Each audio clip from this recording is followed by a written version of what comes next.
சட்டசபை காவலர்களை தாக்கியதாக பதிவு செய்யப்பட்ட வழக்கில் தேமுதிக எம்எல்ஏக்களுக்கு சென்னை உயர்நீதிமன்றம் நிபந்தனையுடன் கூடிய முன்ஜாமீன் வழங்கி உத்தரவிட்டுள்ளது.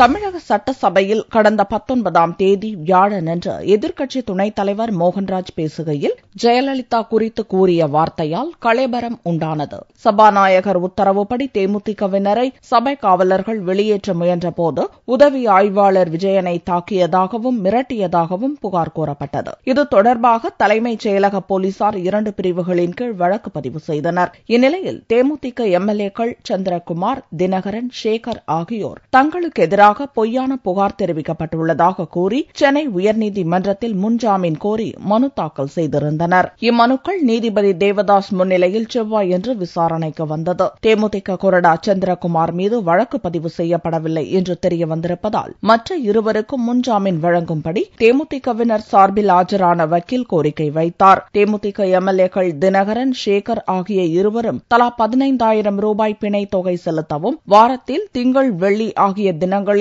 தலைமை செயலக காவல் நிலையத்தில் ஆஜராகி கையெழுத்திட வேண்டும் என்றும் நிபந்தனை விதித்து முன்ஜாமீன் வழங்கி உத்தரவிட்டார். அந்த சட்டசபை காவலர்களை சட்டசபைக்கு வெளியே எங்கள் எம்எல்ஏக்கள் தாக்கியதாக ஒரு பொய் புகாரும் அளித்தனர். அந்த பொய் புகாரின் மீது தொடரப்பட்ட வழக்கில் இன்று நாங்கள் உயர்நீதிமன்றத்தில் முன்ஜாமீன் கேட்டு வழக்கு தொடர்ந்தோம். அதில் எங்களது கொறடா V C Chandrakumar MLA, CH Sekar MLA, Dinakaran MLA இவர்கள் 3 பேருக்கும் நாங்கள் மனு தாக்கல் செய்தோம்.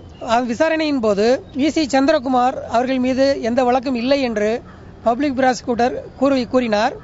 அதை அடுத்து 2 எம்எல்ஏக்கள் சிஹெச் சேகர் மற்றும் தினகரன் அவர்கள் மீது கடுமையான ஆட்சேபம் தெரிவித்து அவர்கள் பதில் தாக்கல் செய்தனர். அந்த மாண்புமிகு ஐயா நீதியரசர் தேவதாஸ் அவர்கள் எங்கள் எம்எல்ஏக்கள் 2 பேருக்கு முன்ஜாமீன் வழங்கியுள்ளார். தாக்குதலுக்குள்ளான சபை காவலர் விஜயன் தொடர் சிகிச்சையில் உள்ளதாக அரசு தரப்பில் தெரிவிக்கப்பட்டுள்ளது.